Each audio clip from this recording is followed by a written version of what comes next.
நம் ஆண்டவர் இயேசு கிறிஸ்துவின் நாமத்தினால் மகிழ்ச்சியும் சமாதானமும் நம் அனைவரோடும் இருப்பதாக. மார்க் 9:42 முடிய.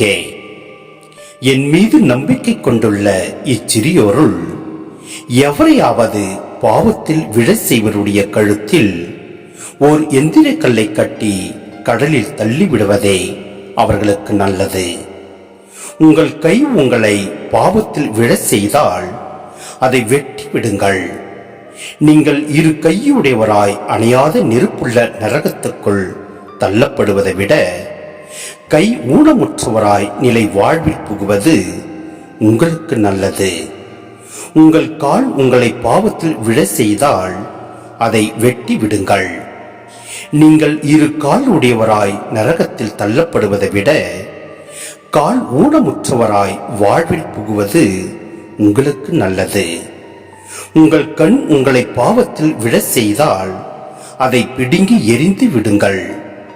நீங்கள் இரு கண்ணுடையவராய் நரகத்தில் தள்ளப்படுவதை விட ஒற்ற கண்ணராய் இறையாட்சிக்கு உட்படுவது உங்களுக்கு நல்லது. நரகத்திலோ அவர்களை தின்னும் புழு சாகாது, நெருப்பும் அவியாது.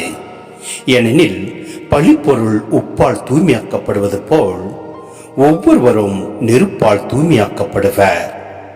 உப்பு நல்லது, ஆனால் அது ஓப்பற்று போனால் எதை கொண்டு அதை ஓர்ப்புள்ளதாக்குவீர்கள்? நீங்கள் உப்பின் தன்மை கொண்டிருங்கள், ஒருவரோடு ஒருவர் அமைதியுடன் வாழுங்கள். சிந்தனை: பிறரை பாவத்தில் விழ செய்தல், குறிப்பாக சிறியோருக்கு துன்மாதிரியாக இருத்தல் தண்டனைக்குரிய குற்றம் என்றும் அத்தகைய குற்றங்களில் ஈடுபடுவோரை கடுமையாக தண்டிக்க வேண்டும் என்றும் இயேசு குறிப்பிடுகிறார். இங்கு இடம்பெறும் எந்திரைக்கல்லை கட்டி கடலில் தள்ளுதல், கை ஊனமுற செய்தல், கால் ஊனமுற செய்தல், கண்களை பிடுங்கி எறிதல் போன்ற தண்டனைகள் மிகைப்படுத்தப்பட்டுள்ளன. கிழக்கு நாடுகளுக்கே உரிய இலக்கிய பாணியில் அமைந்துள்ள இத்தண்டனைகள் சிறியோரை, அதாவது சமுதாயத்தில் இயலாமையில் உள்ள மக்களை அநீதியால் அலக்கழிப்போரின் பாவம் எவ்வளவு கொடுமையானது என்பதை இங்கு காட்டுகின்றன.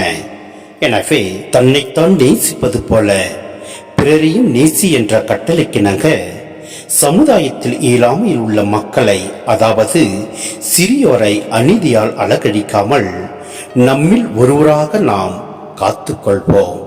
எல்லாம் வல்ல இறைவன் நம்மை நிறைவாய் ஆசீர்வதிப்பார். ஆமென்.